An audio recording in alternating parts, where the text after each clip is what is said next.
let in. I feel it deep within, it's just beneath the skin. I must confess that I feel like a monster. I hate what I've become, the nightmare's just begun. I must confess that I feel like a monster. I feel it deep within, it's just beneath the skin. I must confess that I feel like a monster. I feel like a monster. I feel like a monster. It's hiding in the dark, its teeth are razor sharp. There's no escape for me, it wants my soul, it wants my heart. No one can hear me scream, maybe it's just a dream. Maybe it's inside of me. Stop this monster. I feel it deep within, it's just beneath the skin. I must confess that I feel like a monster. I hate what I've become, the nightmare's just begun. I must confess that I feel like a monster. I feel it deep within, it's just beneath the skin. I must confess that I feel like a monster. I gotta lose control, it's something radical. I must confess that I feel like a monster. I feel like a monster. I feel like a monster. I feel like a monster. I feel like a monster. 100,000 subscribers in a single month, and his views would skyrocket up to 72 million. From then on, he has continued to grow monthly. Captain Sparkle stuck it through and was rewarded at the end of it all. To this day, he still hasn't lost sight of what once made him so popular and continues to upload Minecraft content because he enjoys doing it. His recent videos still accumulate upwards of 100,000 views, some of which get into the millions, and his community still enjoys watching him frequently collaborate with the current generation of Minecraft YouTubers, many of which he inspired. The next YouTuber on this list is Dave has always snagged precisely 6 fries in his quarter pounder and generously donated the pickle to Sandy. But today, change is in the air. Dave has ordered a double quarter pounder. What are you going to do now, Dave? Of course, double it. Good save, Dave. And now, for the pickle bun. Macca's double burger range. How do you double? Look at that. What's it looking like on the other side?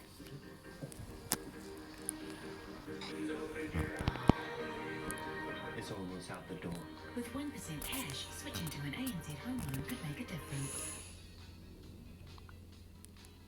is Stampy, who began uploading on his original Stampy Longnose channel in 2006. But before we get into that, consider subscribing. We are so close to 100k.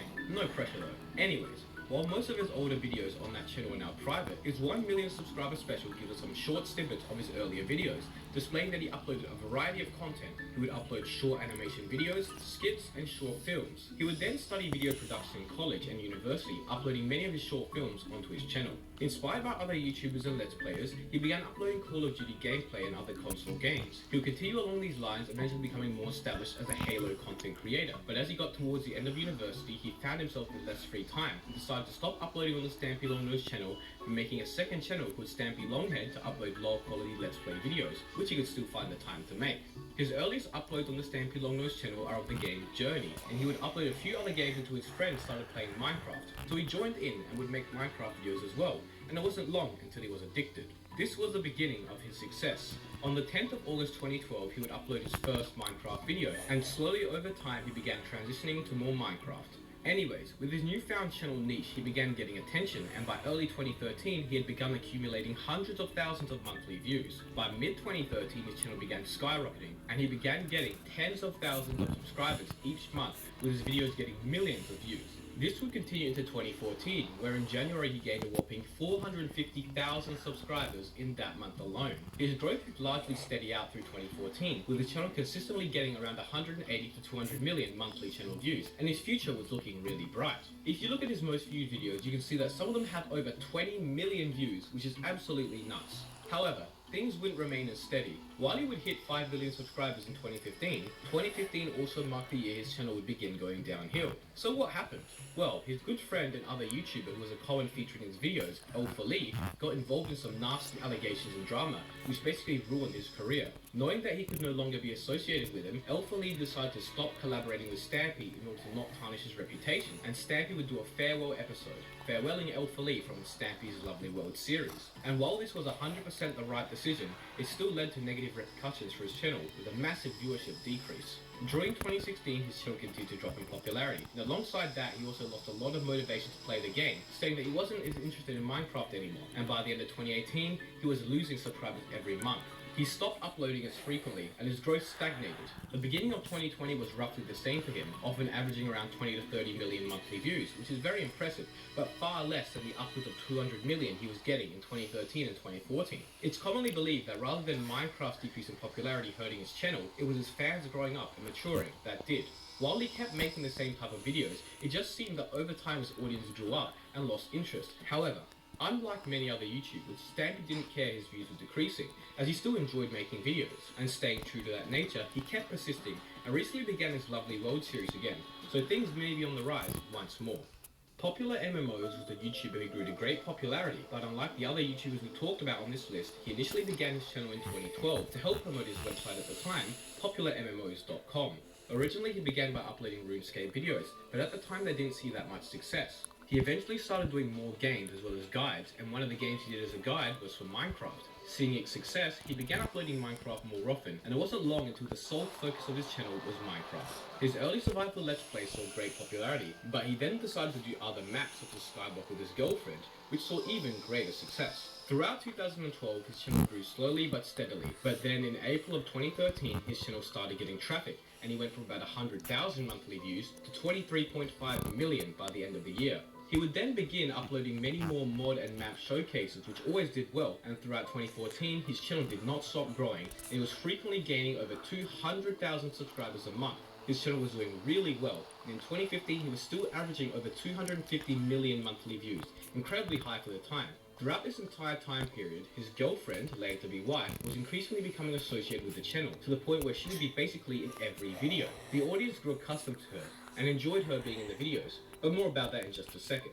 So throughout 2016 and 2017, Popular MMO's channel was not hurt by Minecraft's decrease in popularity. He continued getting well over 200 million views a month, even hitting 300 million multiple times. This was very unusual, as almost every other Minecraft YouTuber at the time suffered a significant blow to their monthly views and subs during this period. Continuing to grow through Minecraft's worst period, Popular MMOs would maintain its 200 million monthly view count up until July of 2018. It was around this time that his channel began to dip in popularity. By early 2019, his monthly channel views had halved due to less uploads. He also announced that he had broken up with his wife, and his channel took a significant hit from that, even though she continued to appear in videos. Now you'd think with Minecraft's resurgence in popularity in 2019 that Popular MMOs would at least see a slight increase in viewership, but no. Throughout 2019, his channel kept declining, and by 2020, he was getting well under 100 million monthly views. Last month, November of this year, he only got 18 million monthly views, which is still very high, but nowhere near the consistent 200 million plus he was pulling. Alongside his channel's decrease in popularity, he stopped uploading as frequently, and these days it's rare to see him upload more than 5 or 6 times a month, substantially less than the daily uploads he used to do. What's most interesting about his channel, however, is the fact that it was almost entirely separate from Minecraft's popularity, and his channel was not tied to it at all. He actually had some of his best months during 2016 and 2017, when Minecraft was at an all-time low, and he was unaffected by the game's resurgence. The final YouTuber on this list is one which is often forgotten, SethBlink, one of the early Minecraft geniuses. Creating his channel all the way back in 2006, he didn't start uploading until early 2011.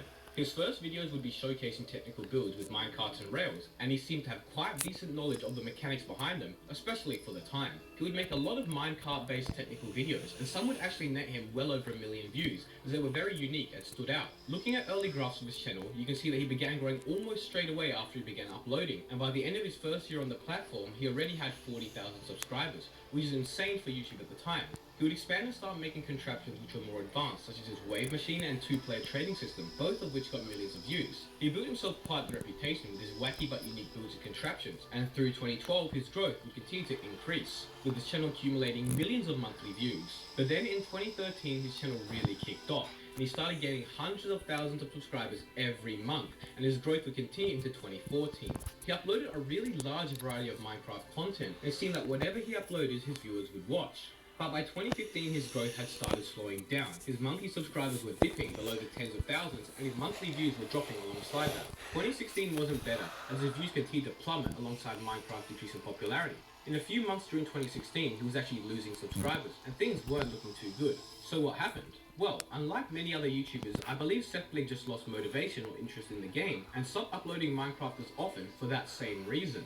During 2016, it was rare to see him upload that much, and when he did, it was either other games or Minecraft UHCs. In 2017, it was much of the same, except for the fact that he barely uploaded Minecraft, instead opting to upload a variety of Mario and Zelda games. In 2018, he lost subscribers almost every month, but upon his return to the game in 2019, and newfound interest in data packs, his channel saw a massive spike in popularity, gaining 50,000 plus subscribers and tens of millions of monthly views. This newfound interest in the game was short-lived, however, as by late 2019 and early 2020 he had stopped uploading Minecraft as often again, and these days does many Super Mario speedruns and occasionally does some Minecraft speedruns. So it seems as if his channel never really died. He proved in 2019 that when he began uploading Minecraft again, his channel could start growing. So it wasn't that viewers disliked his newer content, but rather it seems that he lost interest in the game and wanted to do other things. But anyways, that about wraps it up for this video. If I missed any other YouTubers, be sure to leave a comment and let me know, and maybe I'll cover them in a third part. Be sure to subscribe and join the Discord. Thank you all so much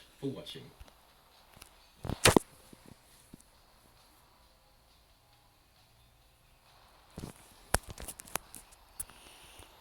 You won't want to miss the big offers on these big brands at Briscoe's this weekend, where there's a massive 15 to 50% off store-wide, like these Manchester deals on all Royal Dalton, Hotel at Home and Green First in Sunday.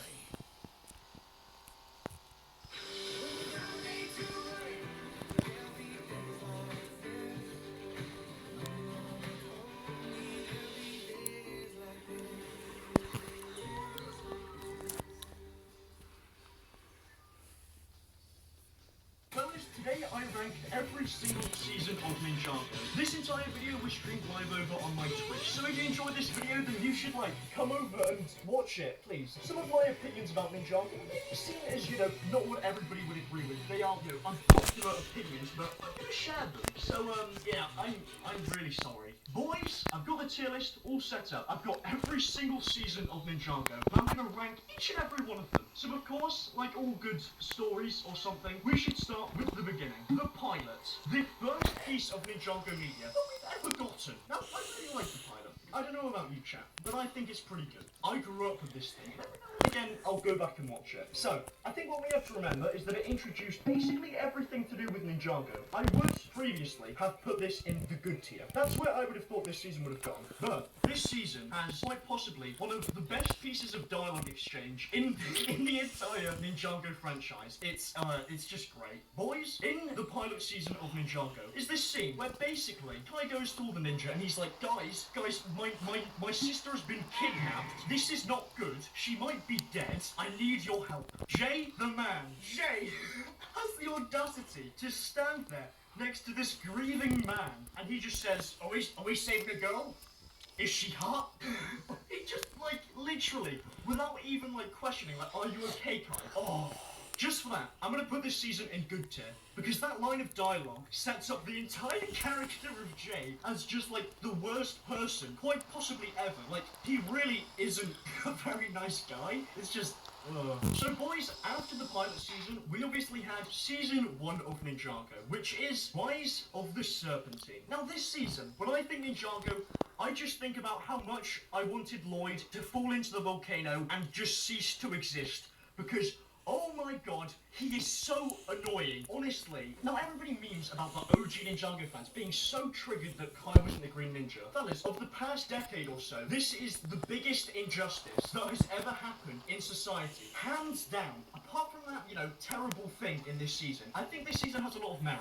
I think what people tend to forget about this season is just how many plot points this season was juggling. Like, we had, the Fang Blades, the Great Devourer, Lloyd being the Green Ninja, which, I hated, but Samurai X, as well as, obviously, the True Potential, which, they just forgot it. Genuinely, I think this is probably one of the most fun seasons of Ninjago. It's so easy to watch. So, now, it does have Lloyd in it. He very nearly ruined my childhood. One of the things that people in chat are all talking about, and one of the best things about this season that makes up for it a millionfold. Rise of the Serpentine had the best character in all of Ninjago in Dareth. That man, he is the perfect being. Because of the inclusion of Dareth, aka the best character in all of fiction, although Dareth is very real to me, I'm going to put Rise of the Serpentine in great. Some might say that I'm biased. To that, I would say you're absolutely right. But when Dareth is in a season, it just changes everything. Pray to Dareth. This is where things get interesting. Season 2 of Ninjago. The Legacy of the Green Ninja. I really, really love this season. I need to hide. Oh, Dareth. Oh my god. I get flustered just thinking about him. Now, a lot of people say, oh, it had so much filler in it. That is why I love it. The filler in this wasn't bad filler, where it was just learn a moral lesson. It was stuff they'd go to an orphanage, which, that's right up my alley. They're evil versions of themselves and just beating up children for no reason. But where this season, it's just incredibly just top tier for me, is the final battle. It is quite possibly the best scene / couple of episodes in Ninjago ever. Oh no, chat. Oh no, I've just had a realization. Dareth was introduced in this season. Dareth wasn't introduced in Rise of the Serpentine. I apologize, chat. I was too infatuated by Dareth to listen to you. This is going to affect the rankings quite significantly. So with that revelation, it actually helps out quite a fair bit. Dareth was introduced in this season. Now, we cannot put this season any lower than absolutely amazing. Not only was Dareth introduced in this season, but we also had that final battle. I only like that because Lloyd nearly died. I'll be completely honest. But other than that, it was such a good finale. And for many people, we all thought that was going to be the end for Ninjago. I went into my Great Depression and I started buying Shima. Kill me now. Oh. Boys, after season 2, we got rebooted, which was literally what it says in the name. It was a reboot of Ninjago. I absolutely despise season 3 of Ninjago for one reason, and one reason only. I watched it back in, 2013-14 when it came out. It just wasn't Ninjago. Back in the day, I really didn't like this season. When it first released, I hated it. The reason I hate this season now isn't because I still think it's bad. This season did something that is so much worse than Lloyd existing. After seeing season 3, after being in one dark age, boys, I went into another one. Not only did it not feel like Ninjago, but LEGO decided to introduce this love triangle. I'm gonna go out. Fellas, I've had enough. I can't physically deal with the pain. Boys, I can't do it. I physically can't. It was horrific. You know what I decided to buy after I, gave up on Ninjago? Nexo Knights. Chat, where are you guys putting rebooted? Everybody's saying good or meh. So we're gonna compromise, chat. The decision I have come to in my huge brain, we're gonna put it in all right. The boys, after my Great Depression of season 3, they only went and released quite possibly the best season of Ninjago. You see this?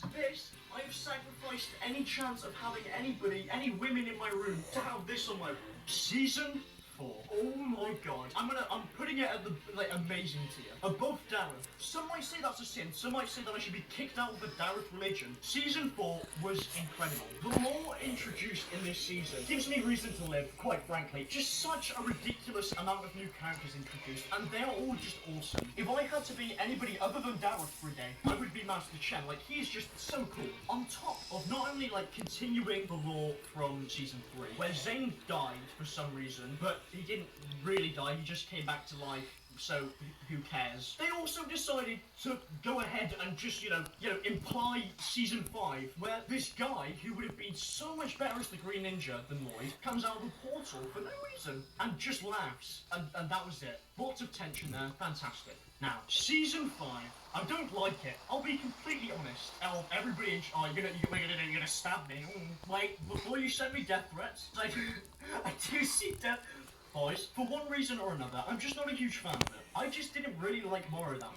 I thought he was a bit of a two-dimensional character who was just evil because he held a grudge. He seems a bit overrated, in my opinion. This is probably the most unpopular opinion about Ninjago that I have. Where is everybody in chat putting Season 5? I need people to, push me in the right direction. People are making good points here. I think you make valid points, chat. Very valid points. Is it better than Rise of the Serpentine? What I'm going to do is I'm actually just going to move Rise of the Serpentine up to great tier. How does this look so far? Is everybody happy with this? I think this is alright. So, after Season 5, this is where I just don't understand why people like this next one. Next up was Season 6. Quite a lot of people really, really liked Season 6, which I think is fair. Having said that, I really didn't like it. I'll give you my reasoning. The entire season, like the build-up and everything, was really, really great. But the ending was just so disappointing. It just was. You know, when you're in school and you're writing your little stories when you're like 5, you don't know how to end it. So you just say, they woke up and it was all a dream. That was basically what happened. I don't know,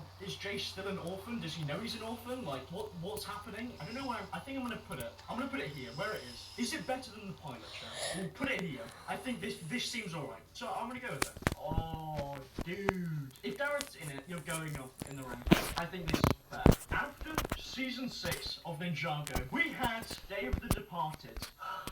Day of the Departed. Day of the Departed was probably the first thing from Ninjago that I watched, and I just didn't enjoy it. It kind of felt a bit like it was a fan animation, if that makes sense. I think I'm gonna have to put it in math. Like, it just is math. Dareth died in Season 5. Excuse me? Did Dareth die in Season... Boys, you don't joke about... Chat, I am really trying to like this season. This is hard. I'm gonna keep it in... where it is. Somebody sent a clip of that. If this is an IP grabber, I'm gonna be so upset. You think you're really funny, guys, it's the comedy guy, guys. Ugh, horrific dance moves from Rick. After Season 6 of Ninjago decided to once more release something that, not my favourite. I think this is gonna be unpopular as well. So, Season 7, Hands of Time. I know a lot of people really like this season. To me, for whatever reason, this is the most forgettable season of Ninjago, possibly ever. Too much talking, not enough action. Very true. It kind of just came and went. I think the premise of the Time Twins was very interesting, but because they were brand new characters, there was so much exposition. Like, just so much exposition. It was watchable, but I wouldn't watch it again. I mean, Dareth appeared in it, but fellas, even Dareth couldn't save this thing that existed. I didn't like it as much as Rebooted. I didn't like Rebooted very much at all. Everybody's saying this is perfect placement, so we're gonna go with it. Alright, this is where the hype gets. Boys, after Season 7, LEGO released Sons of Garmadon. What more is there to say? There is nothing more for me to say than that. Dareth was in it. He was a bartender, which is PogChamp. Dareth is your little PogChamp indeed. I watched it, and I went a bit of a dark age after the movie because I didn't really like it. And I was just blown away by how good it was. This is the placing so far, boys. The ranking, if you will. Now I think this is pretty agreeable. Boys, after one of the best seasons of Ninjago that we've ever gotten, LEGO just decided to do it all again and release this absolute unit of a season. This beauty. It's just great. Is Hunted better than Sons of Garmadon? Bear in mind the simple fact that Dareth was in this season quite a significant amount more. He really was. He was like telling Lloyd how to do stuff because he's so much cooler than Lloyd. One in chat if you think Hunted is better than Sons of Garmadon. Alright, we'll go with it then, fellas. Boys, after Hunted, we then got something that was less good, a bit less good, which is, of course, March of the Oni. Basically, the Oni just came back and, started, vaping in the city or something. A lot of people really, really don't like this. I don't love it, but I also don't hate it. I don't think it's terrible. I don't think it's, as bad as everybody says it is. I think it probably deserves to go about here. Fellas, after March of the Oni, which in my opinion was a pretty mediocre season, we got this thing, Season 11. I think the Ice Chapter was okay. half the episodes in the Fire chapter were just they decided to do the most criminal thing that anybody has ever done, and just completely ruin Clutch Powers as a character. Why? I don't know. This man here is a specimen, but you think this is good. This is what the man looked like. He was actually a good character who had, more... You actually thought you could defeat me by transforming into a monster? But that was no task. Now you're nothing but a speck of dust to me. See me as I am, no longer afraid of anything.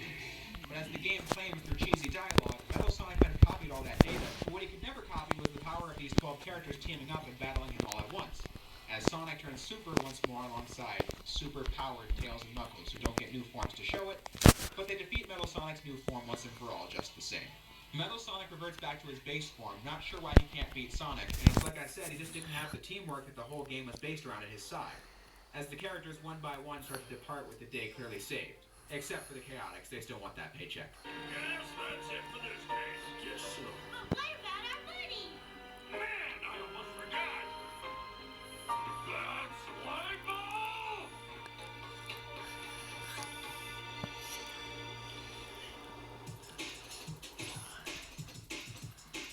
Alright! Our next adventure awaits us, so there's no time to waste. Yeah!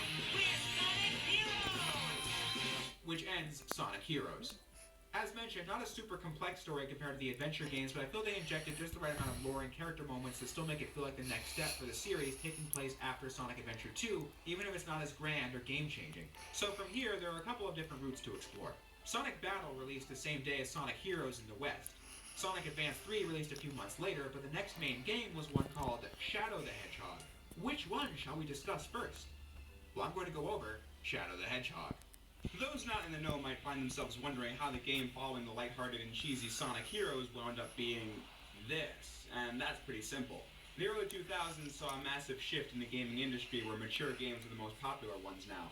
Sonic Team, in what I'd say, their first thoroughly transparent attempt at replicating some popular format that worked for other significantly better games, released Shadow the Hedgehog in 2005 for PS2, Xbox, and GameCube. Sonic himself might not be the best fit for a game that's gimmick was going all hardcore, so why not take the popularity of Shadow and use that as a springboard for that idea? If that intro didn't give it away, Shadow the Hedgehog is not a game I hold in high esteem. Despite the fact that it was the first 3D Sonic game I ever played, it is not a game I enjoy playing now because of all the reasons I mentioned in my review of it from 2020. It doesn't control well, its structure is the most repetitive of all the 3D Sonic games, and the writing is laughably try-hard and nonsensical at the same time. A Chaos Emerald? You gotta be kidding me, guys. This is like taking candy from a baby, which is fine by me. Side note, this was also the first major English recast in the games. Shadow the Hedgehog brings in the voices from the Sonic X show for each character, replacing the entire cast that debuted in Sonic Adventure. You get used to it after a while. However, none of that matters for this video because something doesn't have to be good to be a canon part of the saga, so what was Shadow the Hedgehog all about?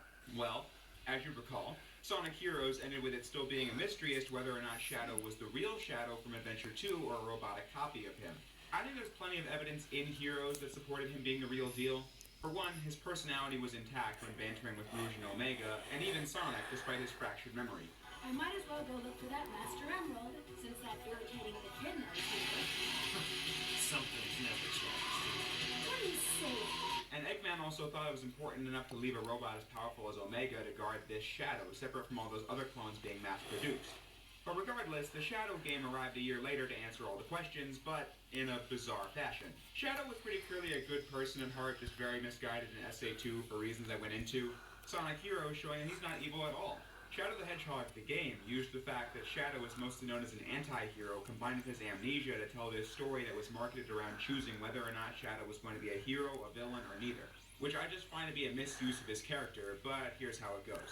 Every playthrough of Shadow begins with a level with stop list where an army of evil aliens called the Black Arms have invaded the Earth, and their leader, Black Doom, claims to know who Shadow is and that he owes them the Chaos Emeralds. In the stage, Shadow must either help Black Doom wipe out the gun troops, find the Chaos Emerald for himself, or help Sonic fend off the Black Arms. Doing one of these three things will take you to a different stage where the story plays out completely differently depending on what you do as you eventually reach one of the 6 final levels where you have to definitively pick a hero mission or a dark mission where you get one of 2 endings from that stage, creating a total of 10 possible endings.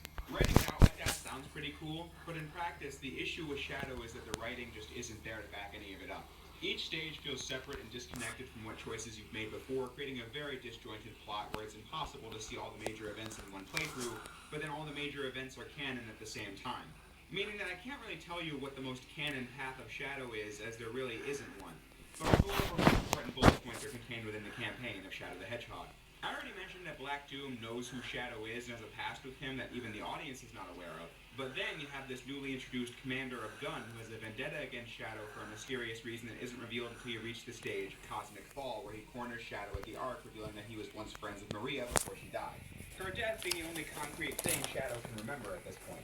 The Commander, who's not given a name in the game, reveals that he witnessed Professor Gerald creating Shadow with the aid of Black Doom, whose alien blood was exactly what the Professor needed in order to give Shadow the immortality I mentioned before. The Commander blames Shadow's existence for Gun's raid on the Ark and the death of Maria. Besides that, the story is filled with all kinds of bits and pieces that become relevant at some point or another, like how Black Doom informed Shadow at the stage's Glyphic Canyon and Sky Troops that their floating fortress was planted on Earth as a temple grounds thousands of years ago to be risen when they eventually came back to invade Earth, and that they reside in an asteroid-looking thing called the Black Comet, which passes by the Earth every 50 years.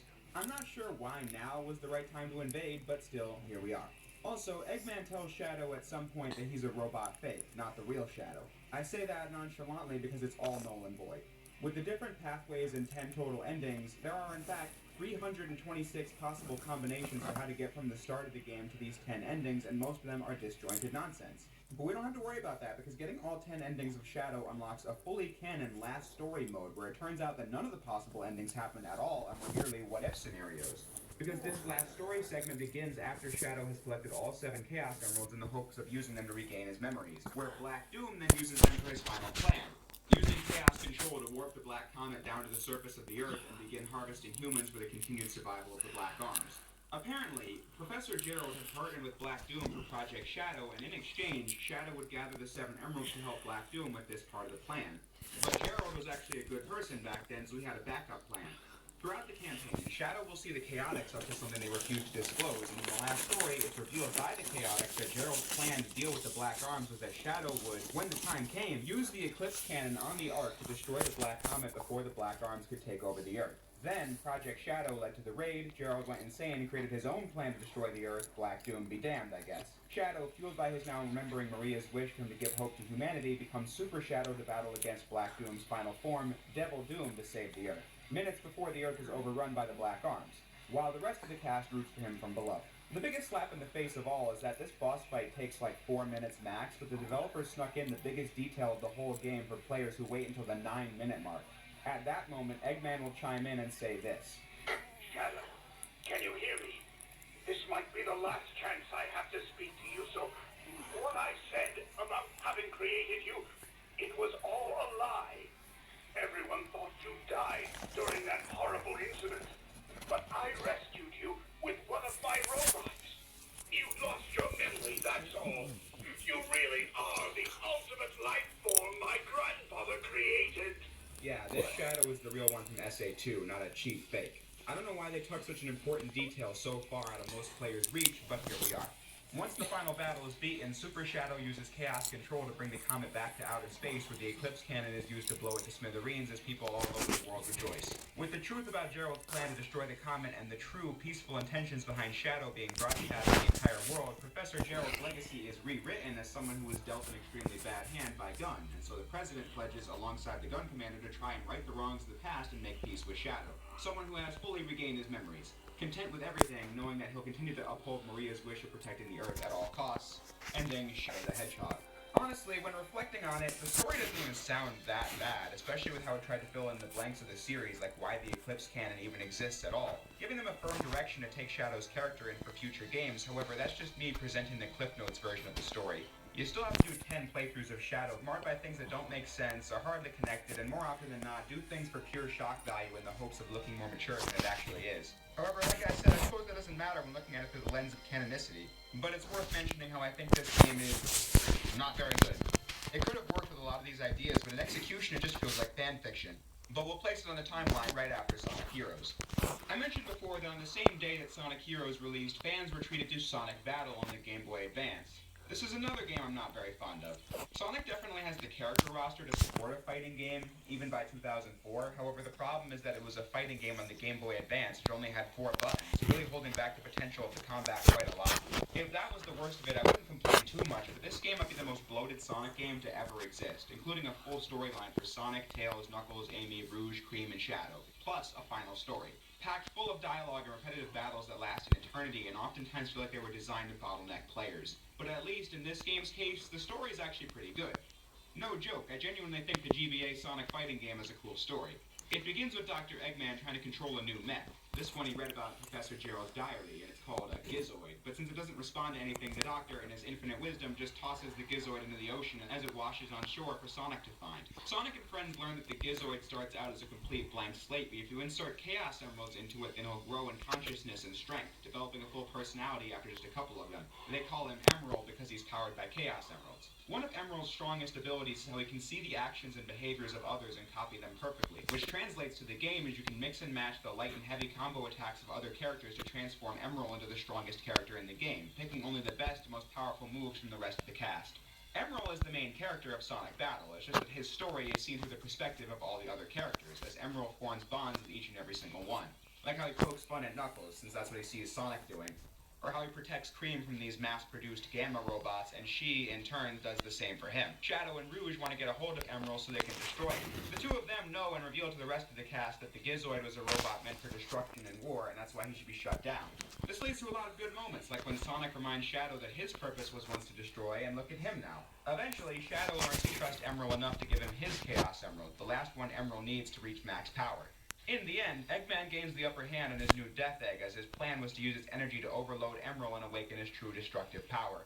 Which leads to a bittersweet final boss, as Sonic has to fight against the overpowered Emerald he spent the whole game building up, activating Gerald's failsafe for weapons where if they go out of control, they'll self-destruct, leaving the cast in mourning over the loss of Emerald, someone they regarded as a true friend before Eggman tampered with him. And unlike Shadow, Emerald was never revived, leaving his story to Sonic Battle, which is something people fondly remember about this game. Now, as for the canon discussion, it largely revolves around Shadow. His appearance at all is obviously why it's after Heroes, as is the mention of Omega at one point. But then, I don't know if this was just a mistake someone made when writing this game, but Shadow in Sonic Battle remembers everything about Maria and the Professor and what happened in Adventure 2. So for that reason, it would have to go after Shadow the Hedgehog, where the amnesia plot is resolved. Although it's now worth mentioning that it is later explained in the game Sonic Chronicles: The Dark Brotherhood that the Gizoids were also a product of the ancient Echidna clan. This would explain why Gerald even researched Gizoids, because he was a researcher of Echidna lore. However, one of the hard lines actually drawn by the Sonic Encyclopedia book is that Sega officially considers the Dark Brotherhood as non-canonical. It was an RPG developed by BioWare for the DS back in 2008, but this game presented a big legal problem for Sega as one of the former Sonic comic writers got the usage of Echidna characters outside of ones already existing in the games to be his copyrighted material and felt the Dark Brotherhood infringed upon it and then sued, and this ended in a stalemate. And with the statute of limitations expired, the only way to reopen the case would be if Sega ever used things from Sonic Chronicles again, and so the Dark Brotherhood is now a game Sega would like you to forget. Fine by me, it ended on a cliffhanger anyway, which is not something I reward in a story, as you'll see later in this timeline series. I'm spending this time in the Dark Brotherhood now during the Sonic Battle segment because it's the only natural point to mention that little bit about Gizoid lore. I'd like to believe that info about Gizoids and Echidnas can still be headcanon, even if that game has been thoroughly disowned. Moving right along, we finally have reached Sonic Advance 3. This is another one of the earliest Sonic games I played, and it's still one of my favorites to this day. Removing the multiple character campaigns from previous Advance games, and instead doing one larger campaign where you pick what characters you want to play in teams of 2, getting to play as Sonic, Tails, Knuckles, Amy, and Cream. One character being the one you play as, and the other one being your support character who you can call upon for tag actions. It was a lot of fun and created a lot of room for experimentation and replay value. The plot for this one's still pretty simple, being a game focused on the gameplay, but it does have some lore ties. Eggman uses Chaos Control to turn the world into 7 pockets of reality, and it's up to Sonic and friends to gather the emeralds and turn things back to normal. All that's pretty standard fare, but what's new is Eggman's latest robotic companion. In Sonic Battle, Eggman had already tried creating duplicates of Emerald that weren't as good as the real thing, but here he's perfected the technology, pitting Sonic and crew against Gemerald, who can merge with machinery, like Eggman's boss mechs seen throughout the game. But it seems like Eggman can't catch a break from robots turning on him as Gemerald steals the Chaos Emeralds at the altar of the Master Emerald and uses them to reach his ultimate form. Sonic then becoming Super Sonic and directly teaming up with Dr. Eggman to defeat Gemerald, and we get a pretty cute resolution to the Emerald storyline in the ending, as we see that Gemroll was later recovered by Cream, who brought him to Tails so they could reprogram him to become something like the robot they once knew, and that's exactly what happens. Gemroll is never seen again in the games past Sonic Advance 3, but I think it was really cool how this game had played off the storyline of Sonic Battle, giving that a bit of closure as they made the final Sonic platformer for the GBA. As for where we go from here, I figured I'd take the time now to address the Sonic Riders series. These are spin-off racing games where Sonic and crew race on hoverboards called Extreme Gear. Sonic Riders 1 is one of my favorite Sonic games, definitely my favorite spin-off the series has ever done. It's just so cool doing tricks off of ramps and such with fast-moving hoverboards. It feels perfectly in style for Sonic the Hedgehog. The sequel, Zero Gravity, never appealed to me as much with its more automated gameplay, and the less said about Sonic Free Riders on Xbox Kinect, the better. Still probably the most miserable time I've had playing a game, but hey, the video was funny. Dude, that was the worst game I've ever played in my life. The Riders series is definitely taken as canon, as the Tales Tube videos and the official Sonic social media have mentioned their events before. The Babylon Rogues introduced in the Riders games also become characters in the comics. However, when I conceptualized this video, I decided to decanonize them from my headcanon simply because I felt like it was really weird to just have these hoverboard adventures filled with their own story and lore tossed in alongside the main series. Not that goofy side adventures haven't been included before, but then there's the whole vibe and aesthetic of Sonic, Tails, and Knuckles having sportswear before they even get hoverboards. And then Eggman being the CEO of a corporation while also battling Gun just feels clashing. Not like he keeps his world-dominating interests a secret. Well, I guess it's possible, but it feels out of place. However, minor spoilers for a minor detail of Sonic Frontiers, skip to this point to get past it. The Babylonians are mentioned by name in a text blurb from Eggman and Frontiers, canonizing the Riders games officially.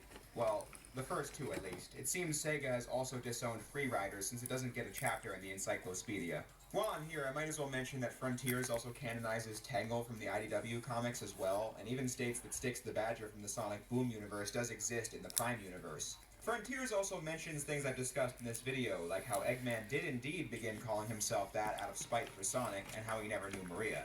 But I was talking about Sonic Riders. I couldn't work it in if I wanted to, since the timeline animation you've been seeing was made months ago before this revelation. So now my stance on Riders is that it is canon, I guess, but you can place it wherever you see fit, since I don't have room to work it into mine. Although, since this is the complete cut of the video, I figured I'd try to do something to further flesh this out, because it's pretty clear now that Sonic Riders is absolutely canon as of Frontiers. The bulk of this video had been worked on before that game dropped. Really, with the Sonic Riders games being so self-contained, they could just go anywhere past SA1, or just past all of its major characters being introduced in the game timeline.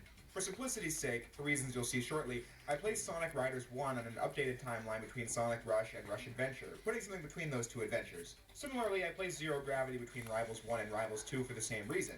Zero Gravity mentioning the next World Grand Prix at the end, which is Sonic Free Riders that I dropped between Black Knight and Colors. This won't be mentioned again throughout the video, but like I said, I wanted to add this in for those who watched the complete cut.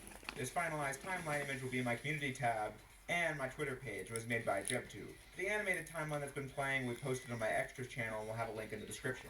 As for what is next, Sonic... The cabaret sensation returns to the Afterday Boy at Dawn at the Auckland Arts Festival with a brand spanking new show. Don't miss Blanc de Blanc Encore, selling fast at aaf.co.nz.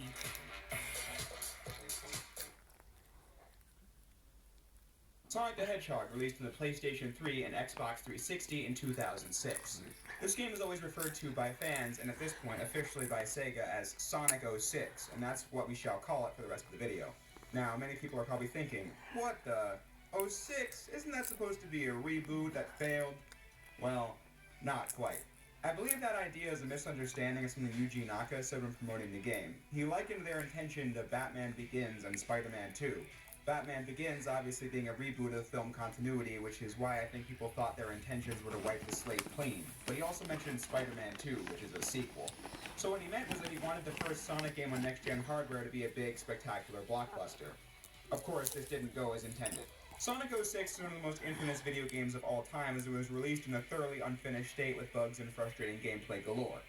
It's quite tragic, honestly. This game wanted to do something big and delivered upon none of it thanks to its rushed development and mismanagement, forever tarnishing the reputation of Sonic Team and the Sonic franchise as a whole. However, what is the story, and how does it fit into the larger series? Well, Sonic 06 is a time travel plot with 3 character campaigns, meaning it won't be easy to explain, but I'll do my best, as if this video wasn't long enough already. Sonic 06 is split into 3 campaigns, one for Sonic, another for Shadow, and then for the newcomer, Silver the Hedgehog. Let's begin with Shadow's story. The game takes place in the country of Soliana as Shadow the Hedgehog is seen raiding Dr. Eggman's mountain base nearby. Shadow is now a fully deputized agent of Gun, having really made peace with his past in the Shadow game, as the President and the Gun Commander were equally interested in that. It makes sense to me. Shadow's goal is to ensure peace on Earth, and why not do that as an agent where he has all the benefits of a team supporting him, including Rouge? It makes sense that Shadow and Omega follow Rouge in being Gun agents, giving them something to do in these stories that's different from the main cast. Especially since Sonic Battle showed how Shadow was kinda aimless without a goal to achieve. Anyway, Shadow was raiding this base by order from the President to search for Rouge, who was sent here to locate an artifact called the Scepter of Darkness that the Doctor got his hands on. But after escaping, they're cornered by Eggman at Kingdom Valley, the ruins of the old Soliana castle that got decimated after a failed experiment called the Solaris Project. The ensuing fight caused the Scepter to smash onto the ground, releasing an evil spirit within that takes the form of Shadow's shadow and introduces himself as Mephiles the Dark, who clearly holds a deep grudge against Shadow, despite him having no idea who this is. Mephiles then just teleporting Shadow and Rouge hundreds of years into the future as they need to find a way back. This future is the home of Silver the Hedgehog, a telekinetic hedgehog who can fly and lift objects with his mind. The world has been utterly ravaged by a fire demon called Iblis that Silver, alongside his friend Blaze the Cat, fight against on the regular, never being able to kill it for good, until one day, a mysterious black hedgehog called Mephiles the Dark convinces Silver that it's entirely possible to travel back in time to when Iblis had yet to be freed and kill the person responsible for unleashing him, to the astonishment of Silver, who is desperate to save his home. The Iblis trigger is Sonic the Hedgehog, as Silver and Blaze are sent back in time by Mephiles to kill this guy. Beginning Sonic's story, where he's traveled to Soliana to enjoy the Festival of the Sun, run by the current monarch of Soliana, Princess Elise III, until Dr. Eggman arrives to capture the princess and unlock the secrets of the Flames of Disaster, until Sonic jumps in to save the day. Eventually running into Silver, who tries to kill Sonic, but he's saved by Amy, who met and befriended Silver before seeing him trying to murder Sonic, giving Silver pause for thought on whether or not he's doing the right thing here. Sonic's whole campaign being a wild goose chase of Sonic rescuing the princess only for her to get recaptured and re-rescued repeatedly as he comes to learn of the fact that Eggman is after Elise because of something related to the Solaris Project failure, trying to recreate the experiment himself to control time, which is tested on Team Sonic, sending them hundreds of years into the future where Shadow and Rouge are currently trapped, as the 5 of them team up to find 2 Chaos Emeralds and escape this doomed future. Shadow remarked that the sensation of time travel felt like chaos control, and that they could try using that to find a way back home. Along the way, Shadow and Rouge run into a busted-up, run-down Omega, unable to bring him back online, and thus leaving him behind for the time being. As Sonic, Tails, Knuckles, and Rouge make it back to the present, Shadow hanging back after seeing Mephiles once again, who reveals to Shadow that once the world was destroyed by Iblis, the people decided to blame Shadow for it, fearing his destructive power once more and sealing him away again. But Shadow hears none of it and fights Mephiles, only to be backed up by a fully online Omega. Time travel logic starts getting really bizarre here. I mean, you already have the fact that there exist 2 versions of Mephiles in the story. The Mephiles that Shadow accidentally unleashed is the present version of the character, and the one that tells Silver he needs to kill Sonic is Mephiles from the future. Something the game never really explains, just something you can extrapolate given the different temperaments and slightly altered designs between the 2 versions of Mephiles. Upon looking into that fact more, I found absolutely no sources that backed it up whatsoever. It is pure headcanon from my perspective, although it does make sense to me. So I'm going to keep saying it, but I figured I'd clarify that before continuing. Now back to time traveling shenanigans. Then you have the fact that the reason Omega was shut down in the future was that once Rouge returned to the present day, she realized Shadow was still in the future and found Omega, giving him a Chaos Emerald and instructing him to give it to Shadow once the time arises. But then this future version of Omega travels back to the present with Shadow, which would then mean that 2 Omegas are in the present now. Unless the original Omega immediately shut down for hundreds of years. But the story never explains that sort of thing. This plot feels more rushed than any game prior to it. I mean, have you seen how the game turned out? This plot reeks of it being a first draft. However, I still think a lot of the ideas here are really interesting.